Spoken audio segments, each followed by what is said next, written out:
আসসালামু আলাইকুম সম্মানিত শিক্ষক এবং প্রিয় সহপাঠীবৃন্দ, আশা করি সবাই ভালো আছেন। আমি গাজী আসফিয়া তাবাসসুম সাম্মা, আমার আইডি 25215761। আজকে আমি বাংলাদেশের অন্যতম ঐতিহাসিক এবং দর্শনীয় স্থান আহসান মঞ্জিলকে উপস্থাপন করতে এসেছি।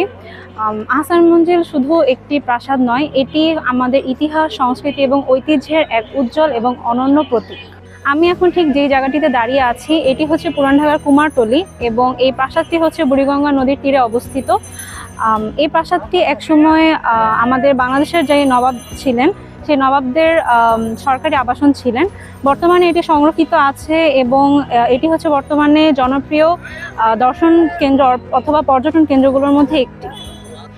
এর দৃষ্টিনন্দন গোলাপি রঙের কারণে আহসান মঞ্জিল প্রাসাদটিকে অনেক সময় পিঙ্ক প্যালেসও বলা হয়। আহসান মঞ্জিল আমাদের অতীত ঐতিহ্য, নবাবদের জীবনধারা এবং ইতিহাসের একটি অনন্য এবং গুরুত্বপূর্ণ প্রতীক বহন করছে। আমরা আজকের ব্যবস্থাপনায় আহসান মঞ্জিলের ইতিহাস, ঐতিহ্য এবং স্থাপত্য শিল্পী এগুলো সম্পর্কে আমরা বিস্তারিত জানবো। আসসালামু আলাইকুম, আমার নাম অমিত হাসান তালুকদার। আমি ড্যাফোডিল ইন্টারন্যাশনাল ইউনিভার্সিটিতে সিএসসি ডিপার্টমেন্টে অধ্যয়নরত অবস্থায় আছি।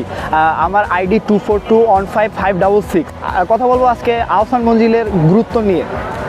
আহসান মঞ্জিল হলো ঢাকাস্থ নবাবদের একটি প্রধান বাসস্থান এবং প্রশাসনিক কেন্দ্র। ব্রিটিশ আমল থেকে এখানে নবাবদের বিভিন্ন রাজনৈতিক এবং প্রাতিষ্ঠানিক বিভিন্ন ধরনের বিষয় নিয়ে আলোচনা করা হতো। তাছাড়াও এখানে দেশের বিভিন্ন গুরুত্বপূর্ণ বিষয়ে সিদ্ধান্ত নেওয়া হতো।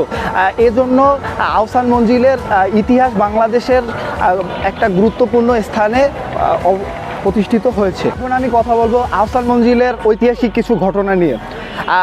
ব্রিটিশ আমল থেকে আহসান মঞ্জিলে বিভিন্ন ধরনের রাজনৈতিক এবং সামাজিক সভা অনুষ্ঠিত হতো। তাছাড়াও এখানে দেশি বিদেশি বিভিন্ন ধরনের উচ্চপদস্থ কর্মকর্তা এবং অতিথিদের এখানে এনে সংবর্ধনা প্রদান করা হতো। এই সংবর্ধনাগুলো তখনকার ঢাকার রাজনৈতিক এবং সামাজিক অবস্থার বিবরণ প্রদান করা হতো। এছাড়াও 1906 সালে ঢাকায় একটি রাজনৈতিক সভা অনুষ্ঠিত হয়েছে। সেই সভার মাধ্যমে অল ইন্ডিয়া মুসলিম লীগ নামে একটি দল প্রতিষ্ঠা করা হয়েছিল, যার কাজ ছিল উপমহাদেশের সমস্ত মুসলিমদের নিয়ে কাজ করা। সুপ্রভাত সবাইকে, আমি সাইমা রিমি, আমার আইডি 25215028। আজকে আমি আপনাদেরকে বলবো আহসান মঞ্জিলের সংরক্ষণের গুরুত্ব সম্পর্কে। আহসান মঞ্জিল বাংলাদেশের নবাব আমলের সমৃদ্ধ বহন করে। এটি একটি গুরুত্বপূর্ণ অংশ বাংলাদেশের জন্য। বাংলাদেশ সরকার এখন এটি সংরক্ষণ করেছে। এখন এটি একটি জাদুঘর হিসেবে ব্যবহৃত হচ্ছে। একটি মজার তথ্য হলো এখানে 31টি গ্যালারি রয়েছে, যেটির প্রতিটি এক এক ধরনের ঐতিহ্য বহন করছে নবাব আমলের। তাই প্রতি বছর বাংলাদেশের এই পর্যটন কেন্দ্রে হাজার হাজার দেশি বিদেশি পর্যটক পরিদর্শন করতে আসে। সুতরাং অবশেষে বলা যায় এটি একটি বাংলাদেশের অতীব গুরুত্বপূর্ণ পর্যটন কেন্দ্র, যার কারণে এটির সংরক্ষণ অতীব প্রয়োজন। ধন্যবাদ। আসসালামু আলাইকুম, আমি মোহাম্মদ এহসানুল হক, আমার আইডি হচ্ছে 25215091। এখন আমি আহসান মঞ্জিলের জাদুঘর ও পর্যটন সম্পর্কে বলবো। আহসান মঞ্জিল দীর্ঘদিন অবহেলায় অবস্থিত ছিল। পরে বাংলাদেশ সরকার এটি সংস্কার করে বাংলাদেশ জাতীয় জাদুঘরের অধীনে একটি জাদুঘর হিসেবে চালু করেন। বর্তমানে এখানে নবাব পরিবারে ব্যবহৃত বিভিন্ন মূল্যবান জিনিস ও ঐতিহাসিক নিদর্শন সংরক্ষণ করা হয়েছে, যেমন আসবাবপত্র, চিত্রকর্ম, আলোকচিত্র এবং গৃহস্থলীর বিভিন্ন সামগ্রী ও বিভিন্ন ধরনের ঐতিহাসিক নিদর্শন।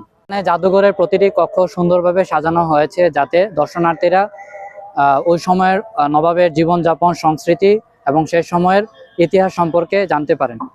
আহসান মঞ্জিল শুধু একটি জাদুঘর নয়, এটি একটি পর্যটন কেন্দ্র। প্রতি বছর হাজার হাজার দর্শনার্থী এখানে এসে এর ঐতিহাসিক গুরুত্ব, স্থাপত্য এবং সুন্দর মনোরম পরিবেশ উপলব্ধি করতে পারেন।